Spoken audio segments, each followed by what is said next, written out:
ആരെങ്കിലും ഒരാൾ ഒരു ദുഷ്കരമായ ഒരു സങ്കടകരമായ സമയത്തിലൂടെ കടന്നു പോകുമ്പോൾ അവരോടൊപ്പം ഒന്ന് കുറച്ച് സമയം ഇരിക്കുക. അവരോട് പ്രസംഗിക്കരുത്, അവരെ ഉപദേശിക്കരുത്. നമ്മൾ സാന്നിധ്യം അവിടെ ഉണ്ടായിരിക്കുക എന്നത് മാത്രം മതി. ചില സമയത്ത് ചിലരുടെ സാന്നിധ്യം നമ്മൾ ആഗ്രഹിച്ചു പോകും. ആത്മാർത്ഥമായ സ്നേഹവും കരുതലുമുള്ള നമ്മുടെ ഉത്തമരായ സ്നേഹിതരോ ബന്ധുക്കളോ ഒക്കെ ആകാം അവർ.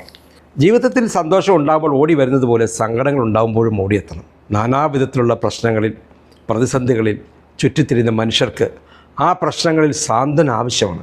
നമ്മുടെ ഉയർച്ചയിൽ സന്തോഷിക്കുകയും വീഴ്ചയിൽ ദുഃഖിക്കുകയും ചെയ്യുന്നവരെ നമ്മളെ മനസ്സ് തിരിയും. അവർ വലിയ പത്രാസും പദവിയും ഒന്നും ഇല്ലാത്തവരാകാം, സാമ്പത്തികമായി വളരെ പിന്നോക്കം നിൽക്കുന്നവരുമാകാം. ആപത്ത് വരുമ്പോൾ ആദ്യം ഓടിയെത്തുന്നത് ഇക്കൂട്ടരായിരിക്കും. മറ്റുള്ളവരുടെ സങ്കടാവസ്ഥ കണ്ട് ആശ്വസിപ്പിക്കാനെന്ന വ്യാജനെ എരുതിയിൽ എണ്ണ ഒഴിച്ചു പോകുന്നവരും നമ്മുടെ ചുറ്റുമുണ്ട്. ഇത് അവരുടെ വിഷമങ്ങളെ വീണ്ടും വർദ്ധിപ്പിക്കുമെന്ന് ഊഹിക്കാമല്ലോ. എന്നാൽ ബുദ്ധിയും വിവരവുമുള്ളവർ ചെയ്യുന്നത് എന്താണ്? വളരെ ദുർഘടമായ അവസ്ഥയിൽ കൂടി കടന്നു പോകുന്നവരുടെ സമീപത്ത് വന്ന് അവരോടുകൂടെ കുറേ സമയം ഇരിക്കും. മിണ്ടാതെ അങ്ങനെ കുറേ സമയം ഇരിക്കും. അത് അവർക്കൊരാശ്വാസമാകുമെന്ന് അവർക്കറിയാം. അവരിത് പ്രതീക്ഷിക്കുന്നുണ്ടെന്ന് നമുക്കറിയാൻ പറ്റും.